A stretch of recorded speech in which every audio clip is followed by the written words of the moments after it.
Hello, everyone, and welcome to episode 451 of the Juicebox Podcast.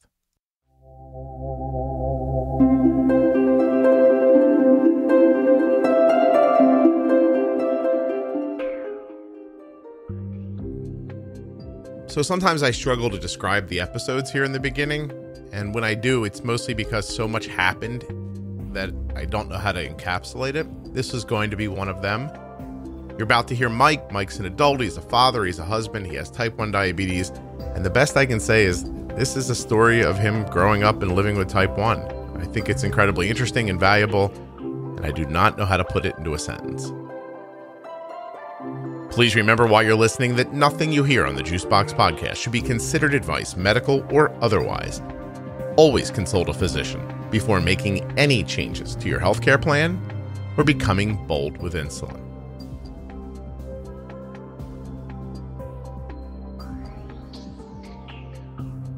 If you've been hearing about those diabetes pro tip episodes, you can find out more about them at diabetesprotip.com, where they begin in your podcast player at episode 210. There's also information about the Defining Diabetes shows, After Dark episodes, and so much more at juiceboxpodcast.com.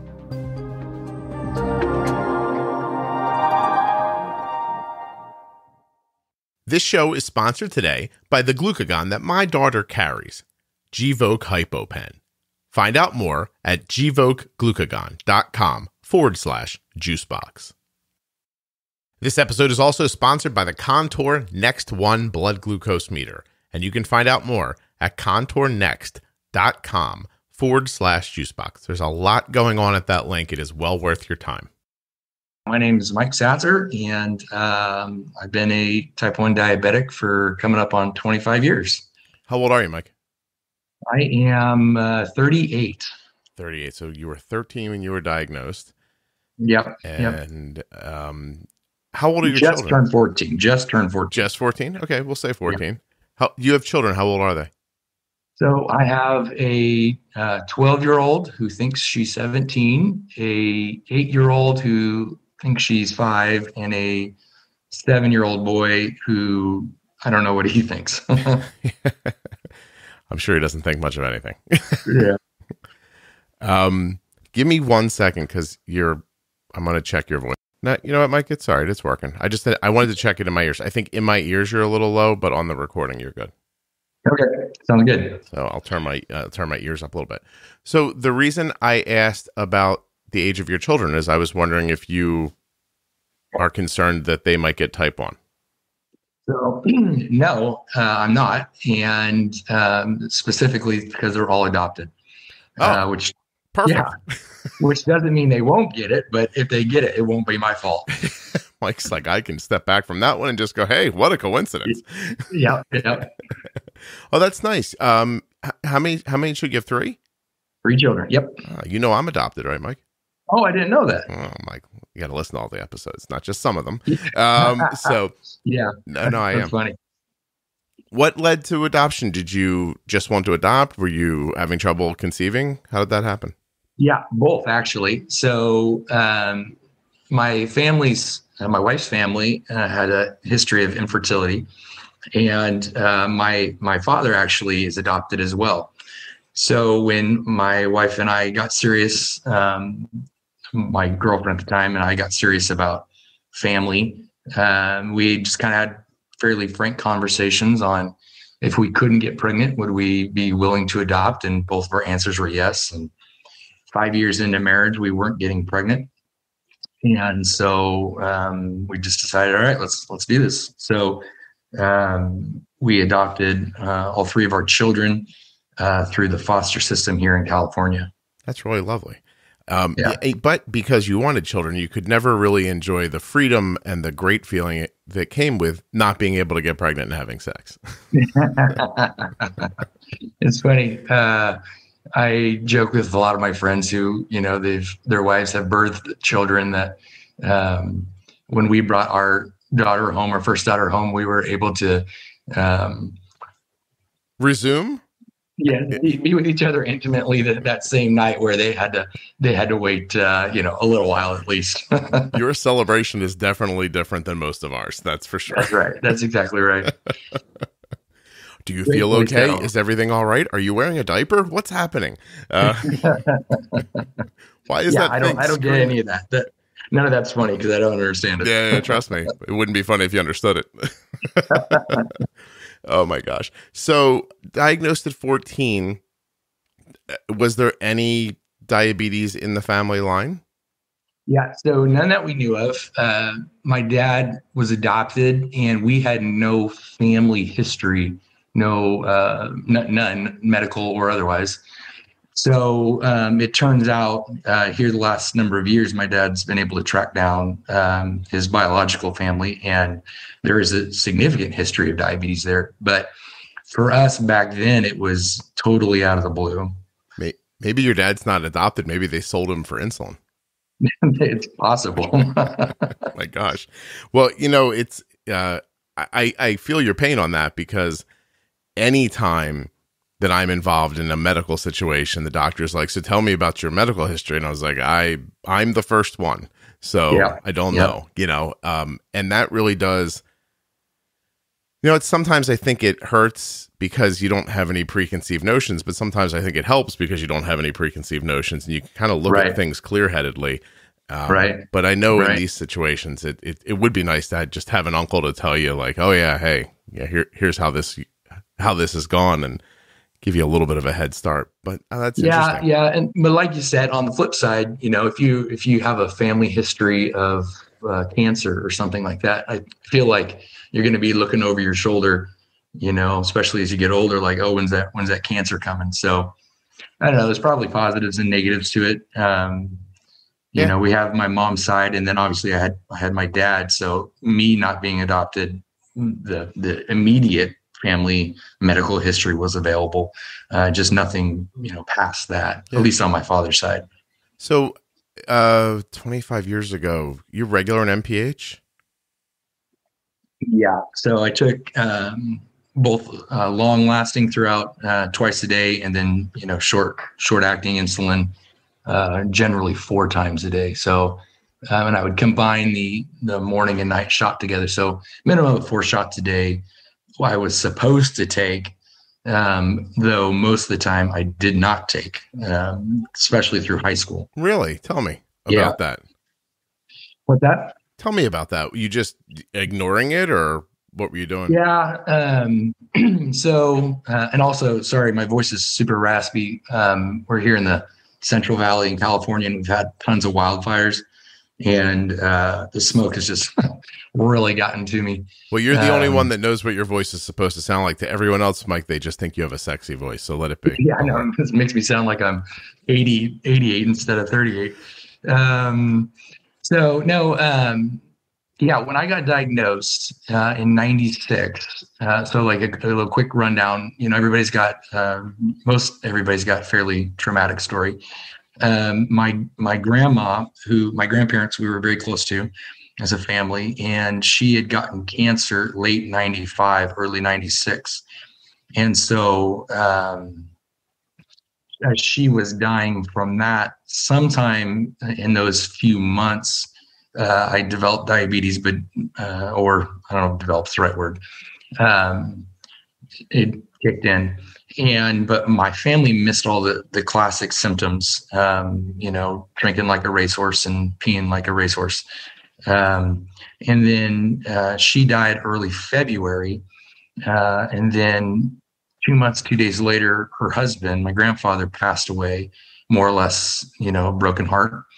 And at the same time, during that stretch, I had been, we'll just say, violently dislocating my shoulder, sports injury. Mm-hmm. And so I'd been in and out of the hospital. I think in a matter of 3 months, I dislocated it like 3 or 4 times.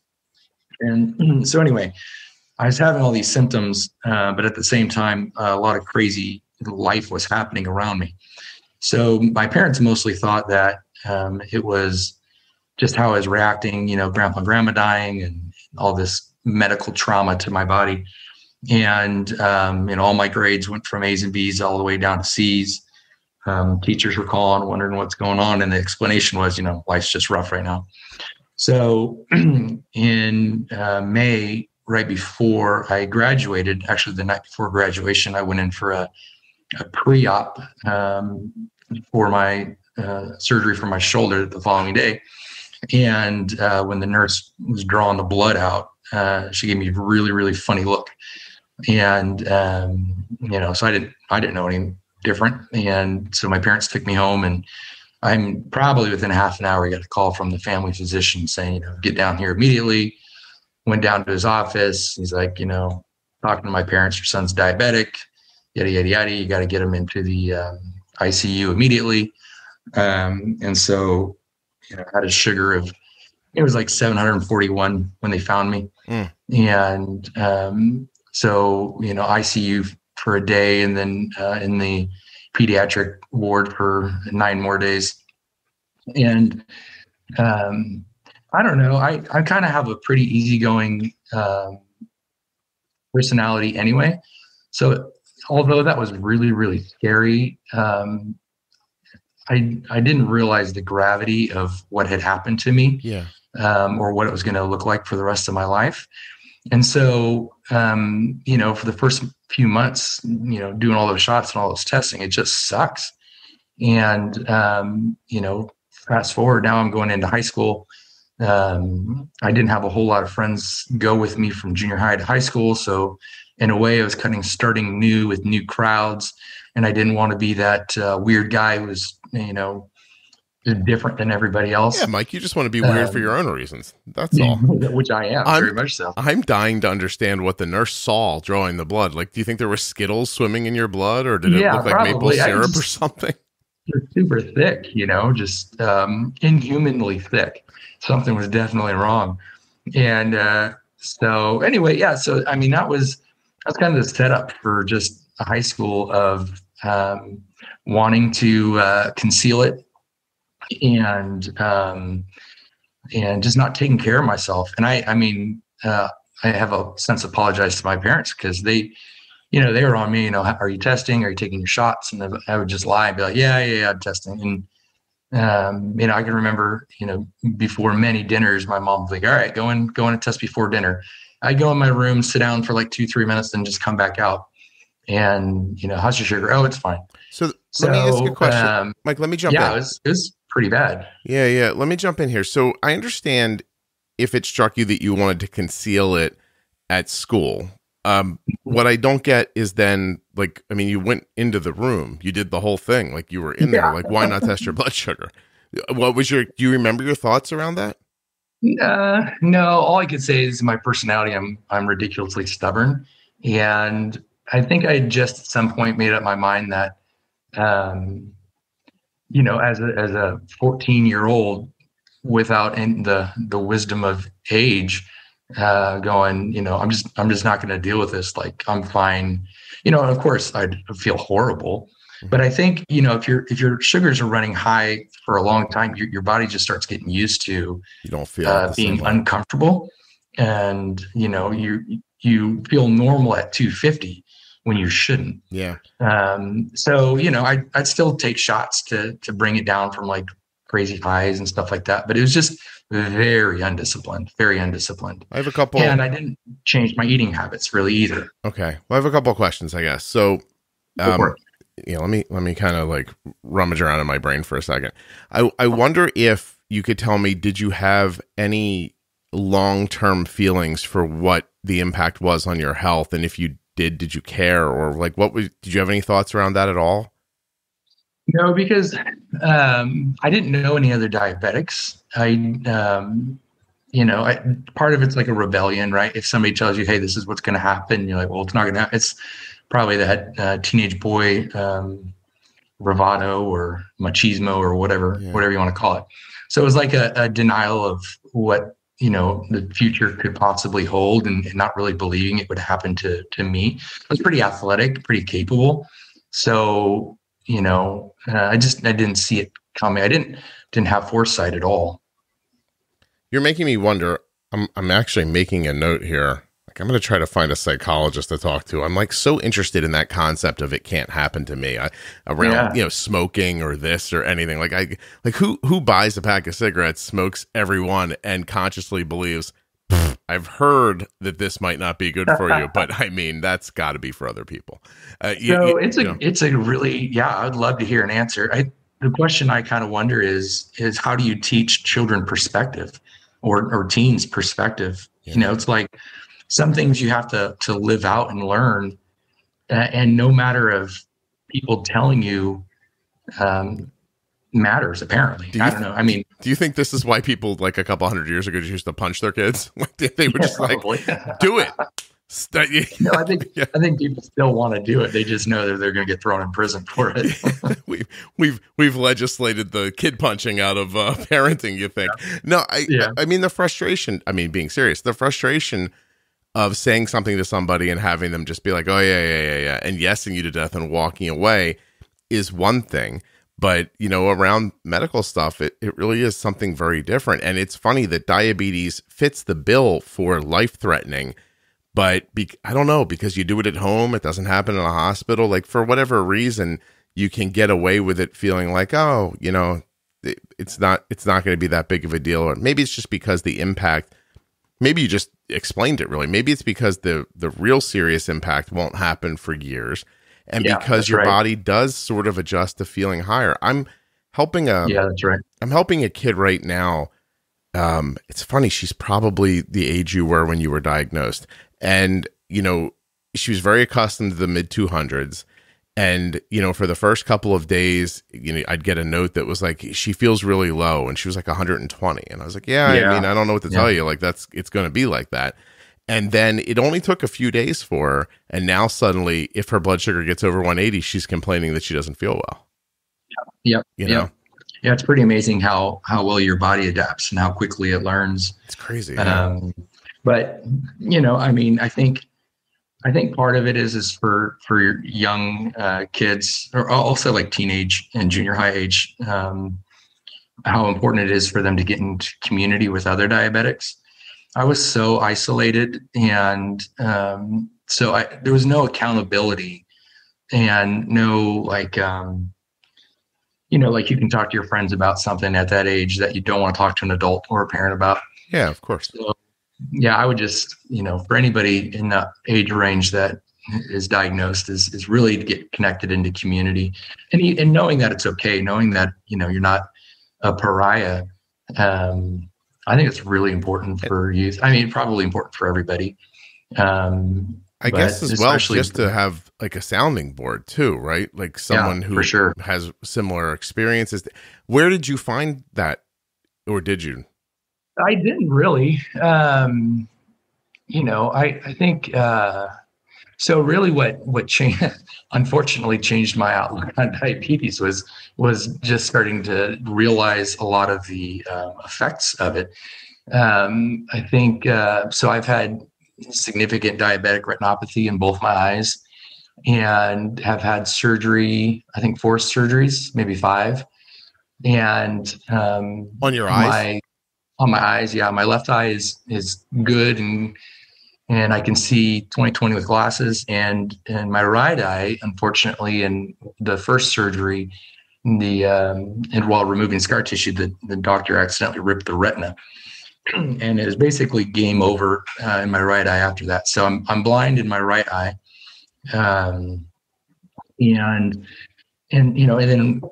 just other neuropathy issues, really like, oh crap, I really need to start taking care of this. And then probably the most credit goes to just getting married. And my wife, was like, no, I want you to be around to pay my bills. No, yeah, 100%. Yeah. So I want my wife to be around too, to pay my bills. Yeah. So, and then also a real big shout out goes to just technology. So the first 5 years through high school and into college, it was on injections, and didn't want to deal with it. And part of it was like the inconvenience of it, which sounds ridiculous now. But when I was, I think 5 years into it, I got my first insulin pump, and that like totally changed my world. And, every iteration of new insulin pump and CGM, everything has just gotten better and better and better. So today, 20, almost 25 years into it, my diabetes control and A1Cs are better than they ever have been. Yeah. Mostly due to technology and the fact that I want to see my kids grow up and get married and hold a grandbaby. So when at the beginning of the Reaper coming to collect, you just were like, oh, geez, I guess I'm not going to be the one that gets away with this. Yeah. Well, and again, like I never had a community of diabetics, so it wasn't like acknowledging that other people will or won't. It was like single soldier. I'm just going about this alone. And so, yeah, when those things started to hit, it was like, well, that was stupid. I guess I should have taken care of those 5-6 years previous. Let me ask you about the doctor's visits in that time. Like, I'm always a little stunned because a lot of people tell that story of like, oh, my parents were like, did you test? Did you give yourself your insulin? And you're like, yes. And then they go, okay. But there is a report card at the doctor's office that tells you that probably didn't happen. But how does that fail? Like, in your perspective, how does that checkpoint fail people? Well, the first doctor I got when I got diagnosed was in our local area. Apparently, one of the best endocrinologists there was. One of the hard part was, I think this is going to sound weird no matter how I say it, but so he was Chinese, and he would go to China to visit often, which is all great and good. But when he would come back, like his accent, his English was so hard to understand. I'd have to ask my parents, but I honestly think I had no idea what he was saying, and trying to catch up and be like, and so obviously we would get numbers, and, we'd get our A1C back, and, average of, like whatever, 250 blood sugar or whatever it was. And then it was like, all right, we got to try better. We got to do better. So I don't know. I think there was a disconnect. Oh, obviously there's a disconnect in there somewhere. What did you say? What did you say the average blood sugar was, like 250? Yeah, probably about 250. That's an A1C of 10.3. By the way, I want to insane. Let me shout out real quick. One of the listeners who is a coder who made a A1C and blood glucose calculator for the podcast. It's at juiceboxpodcast.com /conversion, or you can get it on the main page with the menu. But I just went to it, typed in 250 mgdl, and it told me your A1C is 10.3. And by the way, if you were in Europe, you'd be a 13.9. And so anyway, it's insane. Yeah, handy to have. But I want to go backwards a little bit as I plug my A1C calculator into your conversation. You're making me think of a childhood vacation where we went to the Great Smoky Mountains and spent like a week. And when we came home, my dad spoke like Tex Ritter for like a month. And I don't believe he was doing it on purpose. I don't think he was like doing that Madonna thing. You know what I mean? Like, I think he just picked up an accent. And it's an interesting idea that you could go home to visit somebody and come back and just be more difficult to understand. But still, the number doesn't lie. So does that mean that the number doesn't mean something to your parents, but that's insane, because your dad would know about this, right? Or no? Yeah, I mean, part of it is kind of a foggy memory going way back then. I mean, I'm not that old, but that was a few years ago. My dad was a firefighter for I don't know, 2.5 decades. And so I think there was like this idea of, we kind of know what to do, but not specifically for this sort of thing. Like in general, I can take care of medical stuff. And I don't know. I mean, I think part of it was I was still involved in sports, although those were kind of crumbling as my health crumbled. Puberty, just life in general. And again, I probably would go back just to the fact that we were alone. and didn't have a community to really, tell my parents, what the heck's going on here? Your son is not doing well, and just general ignorance, I kind of find it a little hard to believe, but apparently at my high school, which I don't know, I think we were close to 4,000 kids. I was the only one who was supposed to go to the nurse for taking my shots or whatever it was. So the nurse at the school didn't really have a good understanding of what it is, which, your last or second to last podcast about talking to people about diabetes was type 1 diabetes is really good because, a lot of people have general knowledge, but not specific knowledge about it. Yeah. And so if they don't have specific knowledge, they don't really know what's dangerous or what's not and what to look for and what not to. No, I mean, I'm not coming down on your family. I'm really trying to dig away at the reasoning. So maybe other people can recognize it in their lives, or even practitioners listening can understand that whatever Mike's doctor said to Mike and his parents didn't lead to Mike having a better A1C or any kind of outcomes or anything like that. Yeah. And you see yourself, it's interesting the way you dug into it. Your dad's probably a more blue collar kind of guy, like we'll just get it done. And you are athletic, so you appear vital. And do you know what I mean? Like, so it's just like, oh, I'm fine. Look at me. It's almost like when a thin person has a heart attack, everyone's like, how did that happen? Yeah, that's exactly right. Yeah, well, thin people can eat poorly too. It's interesting. I literally think of a friend of my parents growing up, and the father was he was a rail and active, and man, he died in his 40s. But he ate terribly, and I think he was actually a victim of the fact that his body didn't put on weight because he just thought like the rules of nutrition didn't apply to him. And so maybe when you're just active and young, you just think the rules of how diabetes works don't apply to you, or it doesn't even make you want to take the time to figure it out. But it's a different world now. There's probably something else. I have a big streak of, anti-authoritarianism. I don't know if that's a word. You can check it out. It is now. It is now. If everybody tells me to do something, I generally want to push back against it. So, if I had doctors who were saying, you need to do this, that, and this, you need to be filling out your little logbook for everything you're eating. I'm going, there's no way in heck I'm going to do that. Mostly because you told me to do it. Which is not a great recipe for success in life in general, but watch the tram car, please. No, thank you. I mean, So another big help for me was, when about the time I got my insulin pump, I had switched insurances and I got a new endocrinologist who I got to think now if she's been with me for 20 some odd years, but her personality was, this is your thing. You deal with it. I'll help you. I'll coach you, but you're not a kid, even though I still was in a lot of ways. Right. You take care of it. And so it was I suppose, all throughout high school and into college, it was like other people wanting to take care of me and push back against that. And then, there was along with, getting married, along with seeing the issues that were coming up, it was like, oh crap, I better take care of this. I gotta, because if I don't, I'm going to die. Nobody else is going to die if I don't take care of this. Yeah. It's going to be me.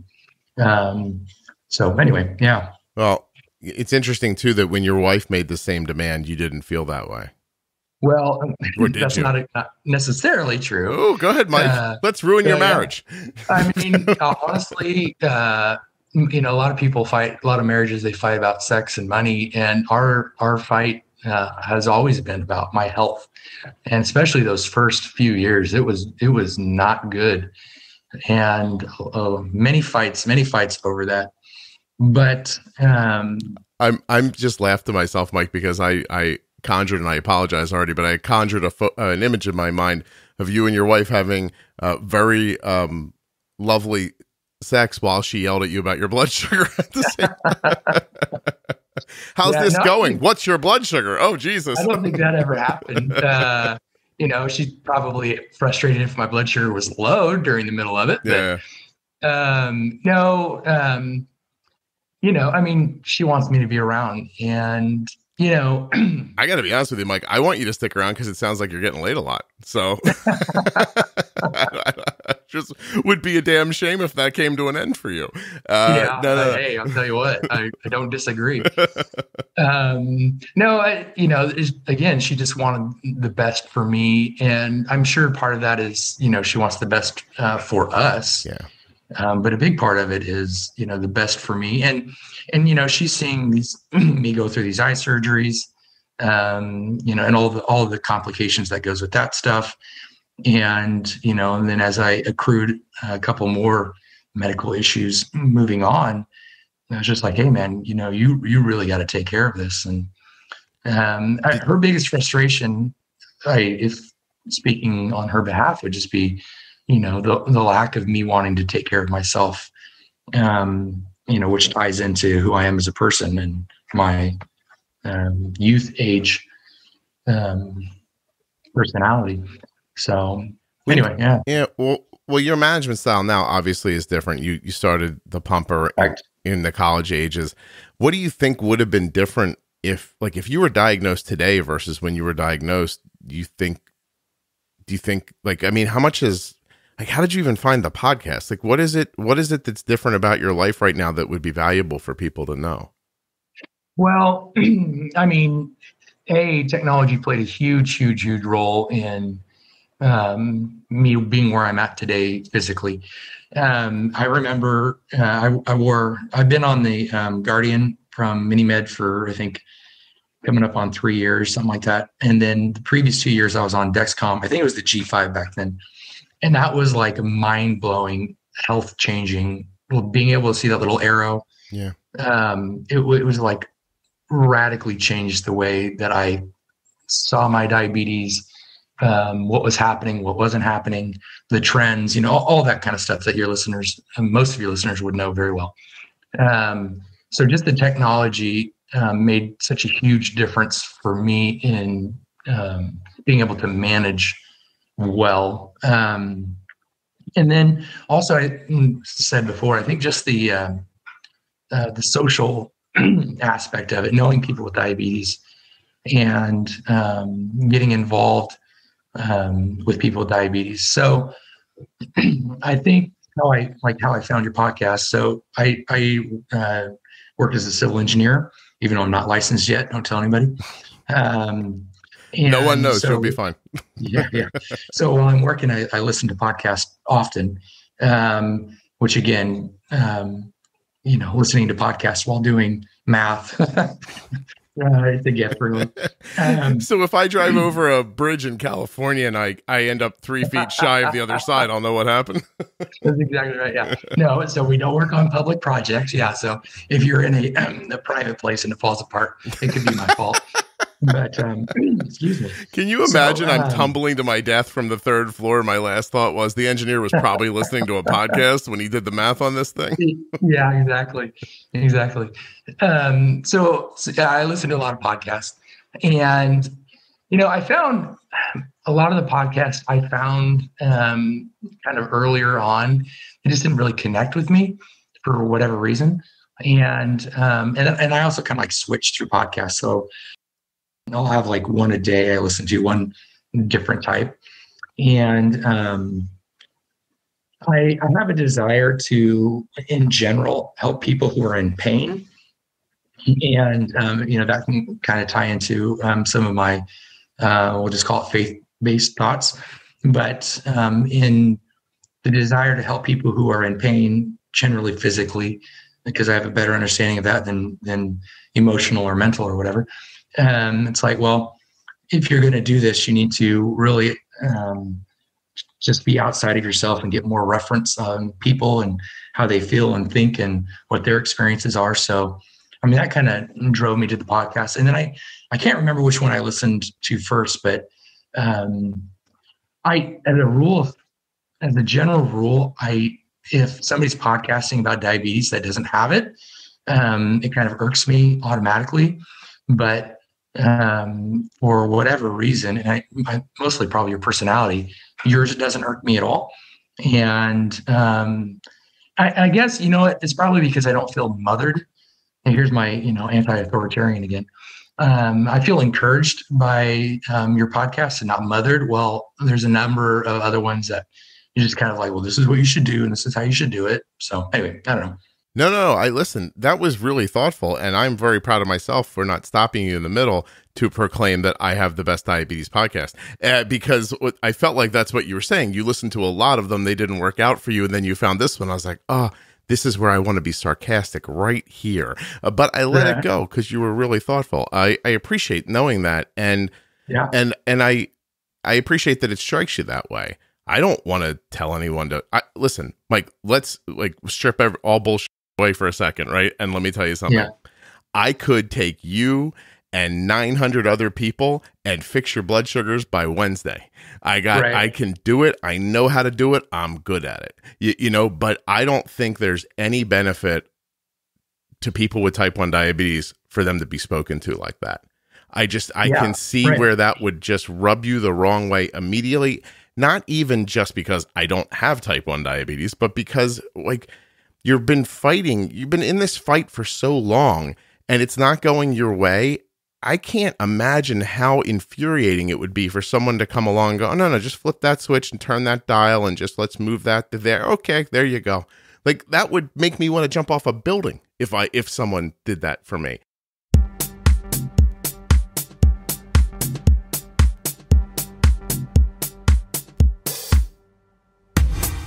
Gvoke HypoPen has no visible needle and is the first pre-mixed auto-injector of glucagon for very low blood sugar in adults and kids with diabetes, ages 2 and above. Not only is Gvoke HypoPen simple to administer, but it's simple to learn more about. All you have to do is go to gvokeglucagon.com/juicebox.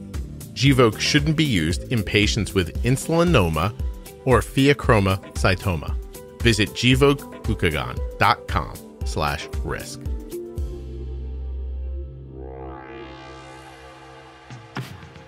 Hey, let's get you a blood glucose meter that works, that's accurate, that's easy. Let's get you the Contour Next One blood glucose meter. Super simple to do. contournext.com/juicebox. Doing it with you right here. When you get to the site, everything you need is right at the top. Resources, meters, and strip savings programs, the products themselves, price is right up there so you can see it. It's not expensive, this meter, and it's actually possible that it could even be cheaper to use in cash than it might be through your insurance. So that's worth looking into, right? Is this an out-of-pocket thing that I'll actually save money by not putting it through my insurance? Maybe, maybe not. I don't know. You can find out. It's right there on the page. You can figure it out for yourself. So go there, learn about the Contour Next One meter. They have other meters too. You can check them out as well. Find out about the test strip savings programs that might be right for you. And you can even find out if you're eligible for a free Contour Next One meter. Everything's right there. contournext.com/juicebox. I don't think you'll spend a more important 5 minutes today. Couple of minutes to find out, am I paying what I should be paying? Am I getting what I should be getting? And what you should be getting is an easy to use, easy to hold, easy to read blood glucose meter that is accurate and has a bright light for nighttime viewing. Those are super simple goals, and they're attainable with a Contour Next One. It's the meter my daughter's been using for a long time now. It is absolutely the best and favorite blood glucose meter we've ever had here. contournext.com/juicebox. There's links in your show notes. There's links at juiceboxpodcast.com. Spend 5 minutes, upgrade your game.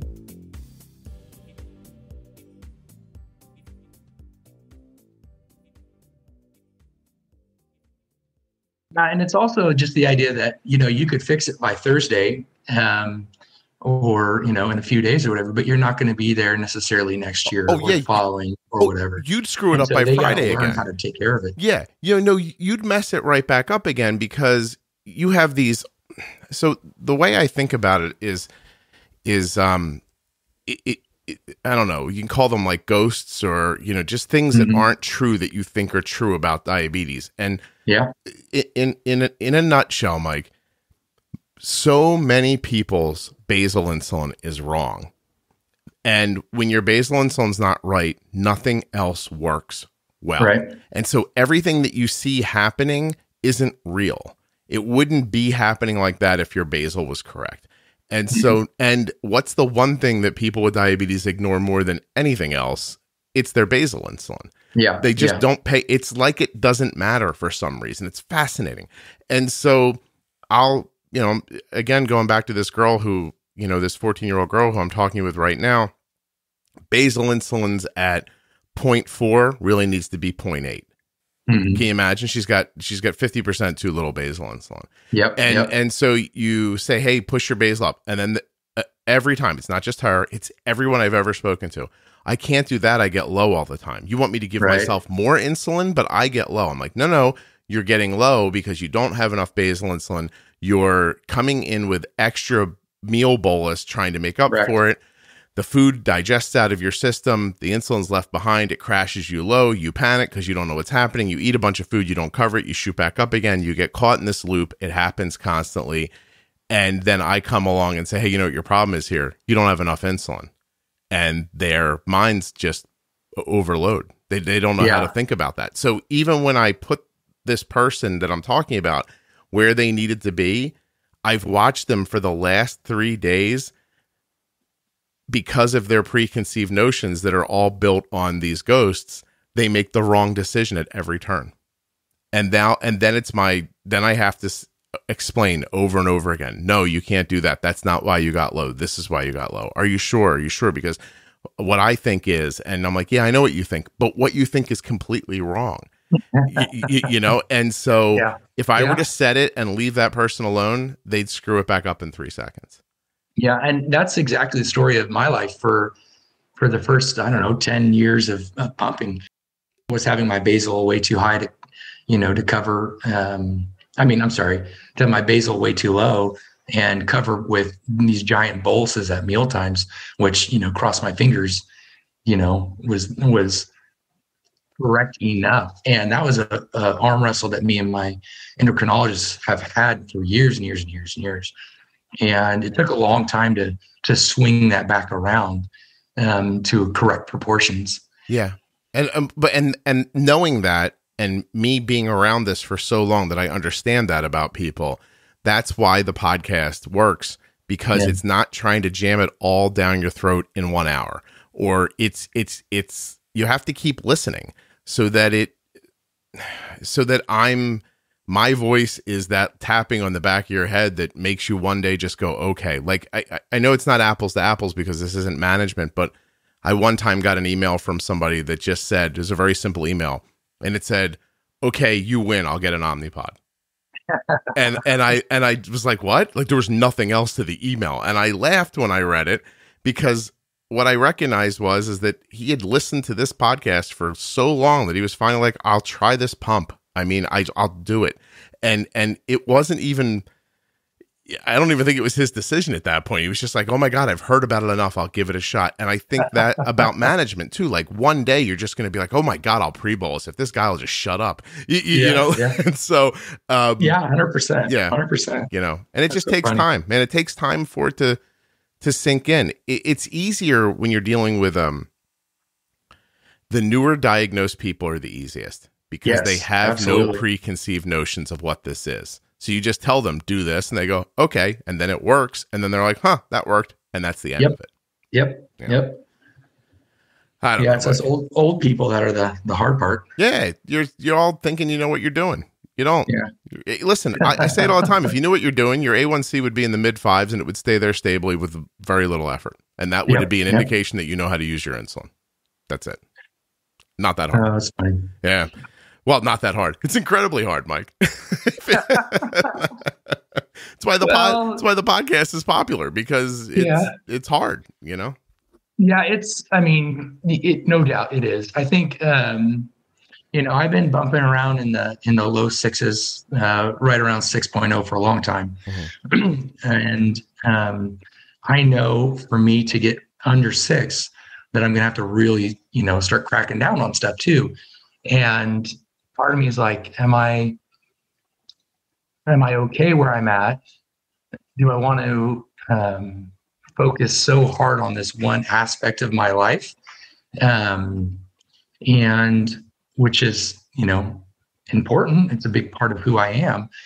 But it's not all of who I am. So it's hard in a way where it's like trying to decide how much time you spend on your overall health versus the time you spend living.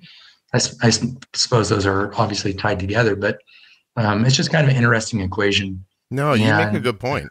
You really do. That's why I pride myself on taking some of these big concepts, explaining them out over episodes, but also whittling them down to basics, so that in the moment the basics lead you and the episodes educate the lead. I don't know if that makes sense or not, but in the end, man, get your basal right, assess it periodically, pre-bolus, and understand the difference between carb impacts. It's glycemic load and glycemic index. It's the whole game. That's it. And after that, it's timing and amount.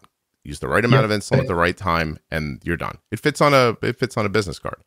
How to get to it doesn't. And I've been on the Guardian closed loop system, so that's been a super big helpful thing for me. Okay. Because I kind of joke like it covers a multitude of incorrect carb counting sins on my side. I shouldn't say multiple, but it allows me to be a little less specific, exactly right about the numbers. So and how so? You can be more aggressive with the carb count, and then the Guardian can take away the basal if you've overestimated. Is that it? Yeah, or flip it. I could be less. I could give less of a bolus, and it will make. And again, not like here's a big bowl of ice cream, and I'm going to take 5 units of insulin. Not that crazy, but if you're off, I don't know, 5, 10 carbs. It'll cover for that. And at the very least, keep a 250 from happening or something like that. Yeah. I mean, I'm in range way more than I'm out of range. Yeah. And also I think a lot of diabetics will kind of figure out that they, if they have a regulated schedule in their life, that it's a lot easier to take care of because you know what to do, when to do it. And if you generally, I don't know, maybe this is just for our family, but we have the similar meals over a week or over a month. So you get a good idea of, okay, this meal is going to require more or less. Or you can, I don't know, you kind of get into it's easier to estimate what you're doing because you've done it a number of times. Oh, I agree with you. I mean, it definitely having a schedule takes away some of the variability, and it takes away your need to have to like guess on the fly. But I also think that eventually, I mean, maybe I'm wrong, but for me, I've gotten good at guessing on the fly too.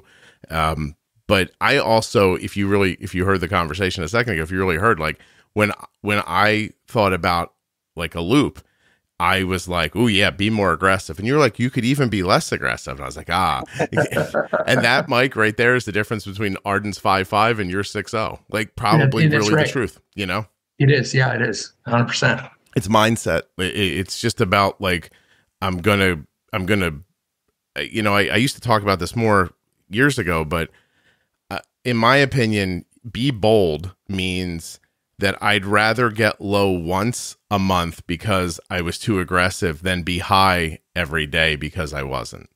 Right. And, and so, and also that doesn't mean just like start using more insulin. Again, it's basal, pre-bolus, glycemic load, glycemic index, understand foods, the difference between 10 carbs, of watermelon and 10 carbs of a baked potato. Different impact, right? Right. And so you can't just count 10 carbs and put the insulin and then later go like, I don't understand what happened. Because what happened is that some foods don't punch at the same weight as others, and you have to, you have to know that, Yeah. And then I also have, so, hey, here's more issues I'm dealing with. So I got like 8 years ago or something like that, I got diagnosed with ulcerative colitis. And so what I can eat for that has been a big effect on the diabetes side. And then a few years ago, I got diagnosed with gastroparesis, which is just don't know if you're familiar with it. Yeah, I know what it is. So it's just that's been a real trick to start learning because things are digesting a lot longer than twice as long, really, than would have normally. So all that kind of has been, well, listen, factoring your in to try to how to balance it. Yeah, dude, your 6 is impressive given all the roadblocks, honestly. The gastroparesis is a big sticking point in obviously talking about being aggressive, because you could, in short order for people, you could eat something and it might digest the way you expect, or you could eat something and digestion doesn't happen for a really long time. And if you put your insulin in and the digestion doesn't happen, you get low. Is that basically correct. The problem? Yeah. Yeah. Correct. Yeah. Well, that's which in part is why the the closed loop system has helped. It again kind of covers the unexpected digestion timeline. Yeah. But even with that, like depending on what food you eat, naturally, things with lots of oils or grease are going to take longer to digest. So there's still a good amount of, planning. Okay, what am I eating? How long is this going to take? What do I take now? Do I take something later? All those sorts of things factor in. Just like they would with anybody. Yeah. Really. Well, two things. First of all, I genuinely believe that algorithm-based pumping is going to save countless people with type 1 diabetes. Like once you have the settings right, you could, I can use yesterday, Arden ate, and this goes into my second thought, which is diet. So Arden ate something in the middle of the day yesterday that was just really difficult to deal with. And it pushed her blood sugar up to like that 180, 190 range. And it didn't matter how much insulin I gave her. It must have been 6 hours at 180. And we were aggressive through those 6 hours, which is probably how I stopped it from being 300, to be perfectly honest, right? Yep. And you would expect after that overnight she's going to be low, except that because of the algorithm that's managing Arden at this point, I can see how it managed her basal overnight. And it's fascinating. Genuinely fascinating how she needed insulin in places, didn't need it in other places. And her blood sugar last night. So, coming down out of this one, I got her here at 176 at 11:45 PM. Right. But by 2 a.m, she's 116. And by 3 a.m, she's 81, and she was 81 to 95 all the way up till noon. And that's while everyone was sleeping and coming out of a stubborn high because of a diet choice that used a lot of insulin. Yep. So that's just, that everyone who can afford it, just try it. That's the big thing, right? Yeah. You got to be able to afford it. we got to figure out how to make. Insulin accessible to everybody. It's ridiculous. And then, these great tools. I don't know, whatever. No. We can get into politics and talk forever about what's wrong, but there's obvious stuff that's wrong. Well, and then the other problem. I struggle to call it a problem because I think at the base of what this podcast is about, it's the idea that if you know how to use insulin, you can manage your diabetes well. And an extension of that is you could probably eat anything you wanted if you knew how to use the insulin for it. I think sometimes people hear that and think, oh, that's, great. Like I'll just eat cake forever, but I don't mean that. I've never meant like just eat terribly all the time. But at the same point, Mike, some people are going to eat in a less healthy way than others, and that shouldn't preclude those people from not having high blood sugars, right? Like, so there's obviously you could make different diet choices that will make your insulin use less, and that will change everything for the better. But at the same time, I'm not into telling people what to do.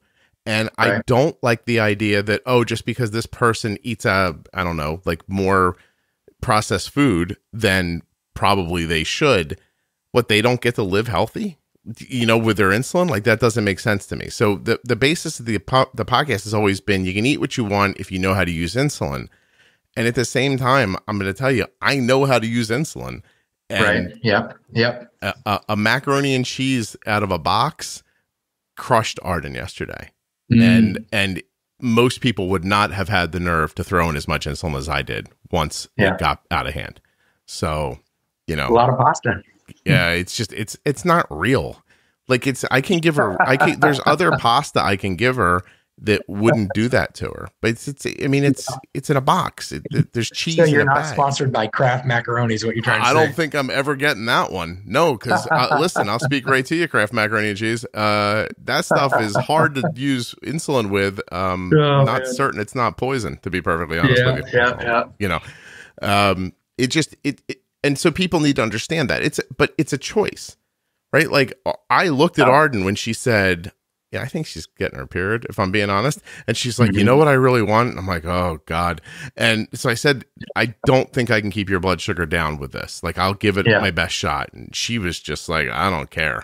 So, that's going to happen to people. And when that's going to happen to people, they shouldn't end up needing eye surgery 20 years from now, is what I'm saying. Yeah, no, they shouldn't. And I think, I think a lot of the tools are out there that help make up for bad decisions and bad self-care, which isn't an excuse to have bad self-care. It just mitigates some of the what would have been, really bad eventualities of it. Yeah. So the goal is still for individuals to take individual responsibility and to do the best they can, learn their body, and just use the tools appropriately. Right. And So. Listen, not being able to be perfect shouldn't be cause for health decline. If you can help it. And I think with insulin, it can be helped. That isn't to say that I don't think you probably shouldn't eat, processed food 24 hours a day. I don't think you should. And I try not to, and I try to have my family not do that. And it's a big difference. It really is. And it's tough because a lot of us are brought up in households that don't have a lot of money. And so boxed or bagged food is usually more affordable. It's usually easier to prepare for people who are working long days. Like there's good reasons people end up in this scenario. And then they put whatever they put in it makes it taste like heaven. Then you eat real food and you're like, oh, so bland. It's like, it doesn't have 19 chemicals in it that make your brain go, oh my God, this is amazing. So, and those are just choices that families have to make. And I would say in general, eating like a healthy diabetic should be the goal of anybody. Yeah. Not just the person with diabetes. Because there's so much crap out there in your food anyway. And, I get it. Like if you're on the road and you need to go grab something, you just need to go get it. Yeah. And then, like, what are you willing to sacrifice monetarily in life if you can? Like you said, there are people who can't, period. Yeah. But if you can, like, hey, maybe we give up this toy and work on eating a little better, a little healthier. So, but, and those are all just, again, you can't legislate that. You can't boss people around. That's just got to be either a self-discovery or an encouragement to go, hey, man, this is going to be, Yeah. And I don't have high hopes for it for the United States in that regard. I think it's just going to get worse. Just in general, it's, path of least resistance is usually the path that gets taken. But I think just in general, that's really what I mean for the podcast to be. Like the information's here, okay, now you know how to use the insulin. Your choice about what you eat next is not up to me. And I'm not going to sit here and tell you what to do. I am doing a series with people about how they eat. So people are coming on and talking about different ways of eating. And so that'll be there too. And maybe someone will hear it and go, oh, wow, I'll try that. But the concept that I'd come along and tell them, you have to do it like this. And if you don't, you're going to die. I mean, listen, even that might be true, but that's not my place. And, I'm not into telling people what to do. So and the more you tell them, well, and maybe this is just my personality again, but I feel like the more you tell them, the more they'll resist that and be like, no, I'm going to do what I want to do. Dude, you think you're the only one that feels that way? Nobody wants to be told what to do. That might just be a certain strand of people. Yeah. I think no one wants to be told what to do. Some people push back and some people don't. Yeah, that's true. That's true. Yeah, I hate being, oh my God, there's some things that make me so upset. Being told what to do, I hate. I don't like the concept of wasted time. It breaks my heart. and I'm sure that, if you had a VCR and you had tapes of my whole life, it wouldn't be hard to figure out why I feel the way I feel. But there's just some things that just ring a bell inside of you, and then your personality takes over. Are you a person that just goes, oh, okay, I'll let it go?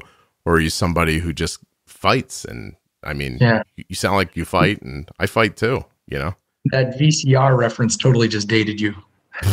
My dad, we were so broke, right? You want to know, you want to know how, if in hindsight, I can tell my dad was going to leave my mom? Here it is, right? Oh. We were broke in a way that is hard to put into words. And a VCR, when they were first available, cost $1,000. Oh my gosh. The only thing you could do with them was either tape, something from your television, or you could go to a place and rent a movie to watch. Now, in my town, you had to go to a pharmacy who had a small room in the back where there was maybe 30 choices of movies to rent. And renting the movies was really incredibly expensive too. Yeah. My dad comes home one day with this VCR. And to say that the VCR was now the most valuable thing in the house would have been an understatement,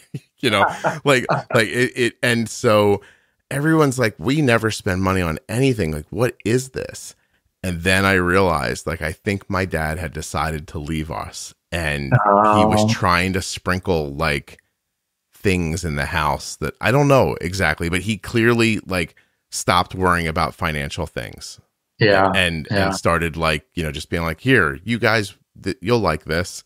Now, meanwhile, the pharmacy was too far from my house to walk to, and he was the only one that drove. So when he left, I had $1,000 box sitting under my television. I couldn't do anything with it. Kind of ended up being mean. You know what I mean? Yeah. Kind of a jest. You should have sold that thing and went out and you bought some comic books or something. Yeah, listen, I was angry back then. I should have thrown it through the window of where he moved to.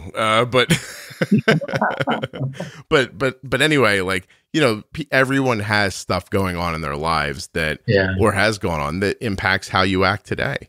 And, there's plenty of people who get nervous or stressed and reach for food because who knows why? Because, maybe they were sad one day and their mom came along and they're like, here, honey, have some chocolate, because they didn't know what to do for them.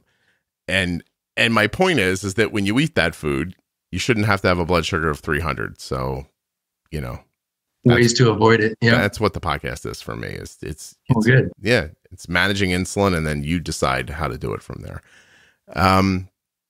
Have we missed anything, Mike? Well, I guess I would, real quick. I kind of think, the way that, we got connected to do this podcast, was, tell people. Yeah. So you had a podcast with, Jenny, I think. I don't think, and I think she's Jennifer or Jenny. I've never heard anybody call her Jen. Yeah. My sister's Jen. So I don't know. I get it mixed up. Anyway. And it was on the Mini Med and the Guardian closed loop system. Oh, and so you guys went through it, and I got all fired up in a negative sort of way. And I just felt like it was, in general, You took it bad. Yeah, you were like, they did a hit job on the right, Medtronic, and I love the Medtronic. Yeah, you yelled at me. Hold on a second. I wonder if I can find that. I would say, it was the instant message, or not instant message. That's AOL. Holy moly! Yeah. Now I'm dating myself. Now, so after I listened to it, I'm sitting there at work. And I stop on my civil engineering, and I pick up my phone and start typing something on Instagram, and I get it out. And then as soon as I send it, I go, oh crap, man, that was stupid. So then I delete it, and I'm like, I need to have a better, more measured response, and just kind of share my feelings. And then seriously, within 2 seconds, you popped a response back to me, something to the effect of, I saw your message, and then you deleted it. Would love to chat. And I was like, oh crap, I got caught. So anyway, and then, so kind of my response to that was, or the reason why it was a big deal, and then I retracted it, was kind of this idea around, I was identity, and that I find identity in my Medtronic pump and CGM. Mm-hmm. And so the problem was, in that I felt, part of my identity being crapped on, really, or that's how I perceived it to be. Yeah. And instead of having a measured response, going, "Hey, let's talk about this. These are what I see about it. These are how it's really saved my life in a lot of ways." The initial reaction was just anger and lashing out in a way, and digitally yelling, "Hey, you reckon?" And, so I think that's kind of how this conversation started, because, something in my life that I have been working on is really, where do I find my identity? And when you identify in something, or where you find your identity in something, those people in that group that align with you are kind of your team, or your tribe, for lack of another term. And so anybody who's outside of that, there can be this automatic response of, well, you're not us, you're not one of us. And so then there can be a negative view of anybody outside that, which ultimately is super unproductive and super unhelpful. And so just the idea of like taking a step back and be like, look, like, we can disagree and have a great conversation about the pluses and minuses. I don't need to be defensive. Yeah. So that's kind of the genesis of us meeting. Yeah. How we got together. And I have to tell you, I really was being genuine. I was interested in your thoughts because I didn't feel yelled at. I was like, wow, he really identifies with this pump. And, Yeah. and so that didn't strike me for two reasons. One, I don't use an insulin pump. And I guess, and also my daughter doesn't feel like, I don't think she feels like her diabetes. So that's a different, like, that's outside of my concept. But also, my brain just doesn't work like that in general. Like, when people, you watch a football game and your team loses and people are just destroyed for days. Yeah. I don't feel like that. Like a football game is entertainment, and when it's over, it's over. And I don't ever think about it again. Like 10 minutes after the Eagles won the Super Bowl, I kind of forgot the Eagles won the Super Bowl. I was like, wow, that was really exciting. And then like it was sort of over and I didn't care anymore. I don't have what you're talking about, that tribal feeling to things. Even when I watch my son, and maybe I watch my son play baseball, and like, so my son can pitch and actually throws really hard, but doesn't pitch. He's not a pitcher. But this summer and at other times, it's happened to him in college and a couple other places. There are times when they run out of pitching and they're like, hey, he throws like 90 miles an hour, and, and he'll get in, and people are always saying to him, I'm surprised at how calm you are given all the pressure. And his response is always the same. I don't feel any pressure. And they're like, why? He goes, well, A, I'm not a pitcher. I'm doing you a favor. And so you'll get what you get. And B, I don't give a crap if we win this game or not. And and I was like, I never understood that, because he's felt like that forever. And I'm like, what do you mean you don't care if you win? He goes, and he'll say, look, I don't mean I don't care if we win. Like, I want to win. Everything I'm doing is geared towards winning. But this day is about me doing my best, and that's it. And if that doesn't end up in a win, he doesn't see that as part of his, I don't know, identity, I guess. Like, he he showed up and he did his best. I'm not connected to this game except for the fact that I'm playing in it. But how this ends doesn't change who I am or what I did. And so that, I think, is kind of the concept around here in general. I know that's how I feel, and why I wasn't insulted or sad at your note, and why I was just interested in hearing more. Because here's, from my perspective, Jenny's as smart as they come about diabetes, and she's used that pump. And so I'm like, all right, well, let me get Jenny's opinion of the pump. And I'm sure if I would have gotten you would have given me a different opinion of the pump, but you also have a different story. And Jenny's story is more clean in that her management is good. She knows how to use her insulin. She's got, real ideas about all the pumps. And so her opinion, I can't believe I'm going to say this to you, but her opinion about the Medtronic pump carries more weight with me than yours does. Yeah, for sure. Right. And I totally get it. But I don't mean that in a bad way. It's just like, I think hers is more what, what a reporter's supposed to do, right? Like just talk about like the facts as well as they see them. And so I wasn't like, oh God, I did something wrong, I'll fix it for this guy. I was like, look, we did a thing. I'm proud of how we did it. And now let me find out why it made you feel that way, because I think that would be interesting. And then I talked to you for an hour and never brought it up. Well, no, it's good. And, my point in the retraction was just that the feelings that I was having were wrong. And that, having that exclusiveness in whatever group that you have isn't a way to bridge anything, I don't know, maybe there's a try to frame this, I think we all get broken down into groups that we either choose to join or have to join. Like, type 1 diabetics, we're all in this group, not because we've chosen it, but because we're here.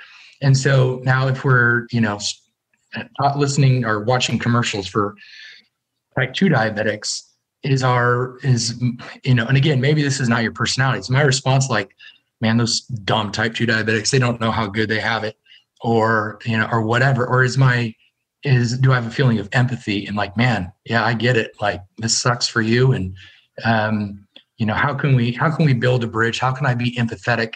And my initial response in general is a selfish and like a protective of the group that I'm in general. And we obviously broke down all the way into, the specific pump I am wearing. Yeah. So it's just that idea of like, like we need to be, as people, and especially now in our world, people who work on building bridges outside of the groups that we're already in, again, whether by choice or not by choice, and working on empathy and sympathy to move forward. And really, that's what I wanted to, well, I think you did that. Work through. But you did that because you made me aware of something that I honestly never would have considered. And at the same time, I'm thinking, listening to you, that I think hearing that, having that reaction, reconsidering it, and then meeting up with me today, I think might have ended up being valuable for you as well. Am I right? Oh yeah, for sure. Yeah. For sure. I saved you, basically, Mike. No, I'm just kidding. Oh man, maybe you taught me a life lesson or helped me relearn a life lesson that I've had to learn hundreds of times before. Well, I hear what you're saying, Mike, and you're welcome. No, I'm just kidding. Thank you, Scott. I appreciate it. No, I was just kidding. But no, I mean, like, listen, let's be honest. That's what conversation's supposed to do. Oh, for sure. And we really have gotten into a weird space where between headlines and tribalism and wanting our team to win all the time and not having context for what we're talking about anymore, and feeling like, it used to be called politically correct, right? But now it's woke culture where just anything that seems wrong has to be burned to the ground, and there's no nuance in any conversation. Like, that's not a good way to come to an end. Like, what you and I did that's how people are supposed to talk to each other. Yeah. 100%. 100%. And that, I mean, if anybody's listening, that's what I would love, the legacy of this episode is just have conversation, view the other side, weigh it, and take the pros and the cons and go from there. Doesn't mean we got to agree. I may never be a fan of the Omnipod, but that doesn't mean that I have to hate you for, every single episode talking about the Omnipod. Yeah. You also should take conversations about the Omnipod as conversations about pumping, just from my perspective. That's right. A pump is an Omnipod. And right. Look, it's easy to get these things confused because of ads, but I want you, whoever you are out there, to do whatever works for you. If you put an Omnipod on and it turns out that the cannula angle or something like that doesn't do well with your body type, then get a different pump. That's it. Excuse me, Omnipod. Yeah. Hold on one second. Neither I nor Omnipod has the expectation that my job is to talk every person with diabetes into using an Omnipod, right? And by the way, they might expect that. I don't know about you. See, the interesting thing is, no, I know they don't. I know. I'm Yeah, easy. because of conversations like yesterday, I put up an episode yesterday where the person said, I tried an Omnipod. It did not work for me. Yeah. And I got rid of it. And we had a whole little conversation. If you go back and listen to that one, I don't know what it is, 373 maybe. And you really think about editing and listen to the conversation. I could have edited out what she said about the Omnipod. Right. But I would never do that. They would never ask me to do that. And I don't think that would lead to this being an honest conversation with people. So I just want people to be better. Don't get me wrong. Like making a podcast, not just any podcast, making this podcast is time intensive. This is a full-time job, right? Mm-hmm. And so if I can't get compensated somehow, I can't make the podcast. And I am not going to ask you for money, the listener. Like I'm not going to put up a Patreon and say, ask you to pay for, put it behind a paywall and tell you every episode. Let me tell you something. If I put this thing behind a paywall and made you pay 99 cents for every episode, I'd be wealthy. Mm-hmm. But I'm not doing that. And I would never do that. I'm going to make my money through advertisements like a good American. And if I and if I can't, then I can't. But that's the way I'm going to try to do it. I could never take money from you. I just had someone ask me the other day if they could pay me to fix their kid's blood sugar. And I said, I'll fix your kid's blood sugar, but there's no way I'm going to let you give me money. Right. Like, that's just, well, they can give me the money. I mean, just send it my way. Listen, Mike, again, I meant everything I just said, but if someone's getting the money, it's going to be me, not you. Okay. So, but no, I just don't think good health should cost extra. Yeah. That's all. Well, yeah. And I guess I would, just to put a bow on it, what you said a minute ago, just about, you just want people to be better or healthier or however you verbalized it. It's like, that's the goal of discourse, in my opinion, and having conversation is just like, let's get better as a group in whatever the issue is, whether or not it's, pumping, diabetes, whatever, politics, race, just have the conversation and let's work on getting better and getting better as a people and as a person, as an individual. We ignore nuance. We don't take time to find context. We make leaps. The guy's not wearing a mask. He doesn't care about my health. Right. That's it. Just like that. I don't know if that's true or false. Might be either. This politician is on this side. This one's on this side. That means that one is for this and that one's for that. Oversimplification, right? Yep. I subscribe to a concept. I've spoken about it here once, but there's an author. He's long dead. He killed himself. So, but he wrote a commencement speech and delivered it called "This Is Water." And I know now everybody who hears my accent is like, that's hilarious. His name's David Foster Wallace.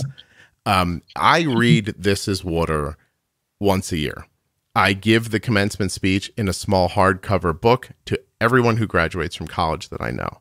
Because in that commencement speech, among other things, what the author is saying is you don't know why people are doing things. And I've always kind of taken his thought and boiled it down to this. Like, a guy speeds past you in traffic, cuts you off, almost kills you and speeds away. And your thought immediately is, this guy's a bad person. He doesn't care about other people. He doesn't care about safety. He's terrible. And I think it's very possible that that's true, but I prefer to think maybe he's just really got to go to the bathroom. And I've driven fast having to go to the bathroom before. Now, is that true of everybody that cuts you off? It's not. But it's much healthier for me to believe that it's possible and to not judge, because the truth is, for someone who just cut me off in traffic, they're really just trying to get to a McDonald's and run through the place like a lunatic so they don't soil themselves. And when the truth is that some people have a good reason for doing what they're doing and some people have a bad reason, and I've done those things for what I thought were good reasons, it seems very strange for me to just assume that everyone I see is an ass and doing stuff for the wrong reason. And so like when you're yelling, and you were yelling at me, it's fine. But like you were really pissed. And I just thought like, this is interesting. I wonder why he's mad.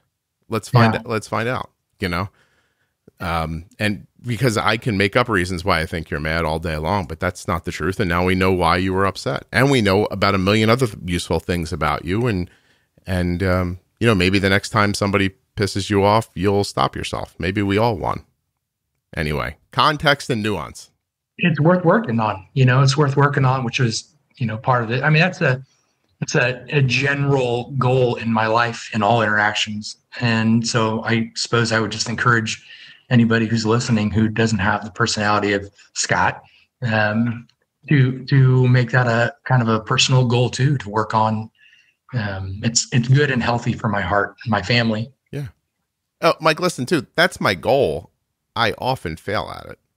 Yeah. Oh, yeah. Totally, for sure. So I often have the exact reaction that other people have too, and I just try my hardest to backpedal from there as quickly as I can.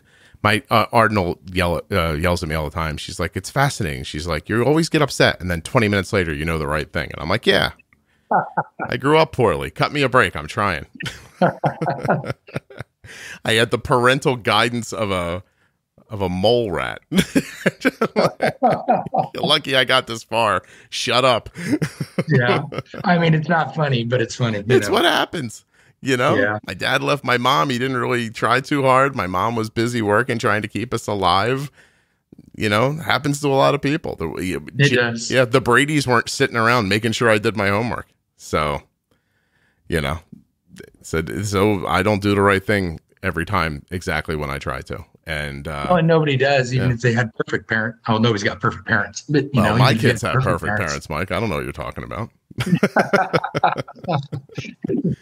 Yeah, if there was such a thing as perfect, there wouldn't be therapists. That's for sure. That'd be the first thing. But that is for sure. Yeah, but no, seriously, man. I just think I think a lot of things you said here today were really valuable, and I'm sorry I took you over the time, but I thank you so much for doing this. I'm glad you yelled at me on Instagram. Right. You got me out of work for a few hours. Also, I got to say to other people, this is not an open invitation to yell at me through messaging, okay? Mike's note. Free country. We got First Amendment rights. Yeah, you send all the notes you want. I'll just block you. I don't want to be yelled at. Mike's note hit me the right way. Don't be like, I have some stuff I'd like to tell Scott. Keep it to yourself or start your own damn podcast. Leave me alone. Okay. There you go. Yeah. Should have a message board for just people ranting. Nobody's going to read it. Just a place for you to rant for a while. Yell and scream. People used to go for a ride and scream in their car. Get back to what works. Okay. Yeah. Yeah. just pull over and don't cut somebody off while you're doing it, or else they're going to have a big, heart issue of, identity if you're cutting them off. Go cry in the shower like a normal person. Leave me alone, okay? There you go. Mike, thank you so much for doing this. I really appreciate it. Yeah, thanks for the time. I appreciate it, Scott. That's my pleasure. A huge thank you to one of today's sponsors, Gvoke Glucagon. Find out more about Gvoke HypoPen at gvokeGlucagon.com/juicebox. You spell that GVOKEGLUCAGON.com/juicebox.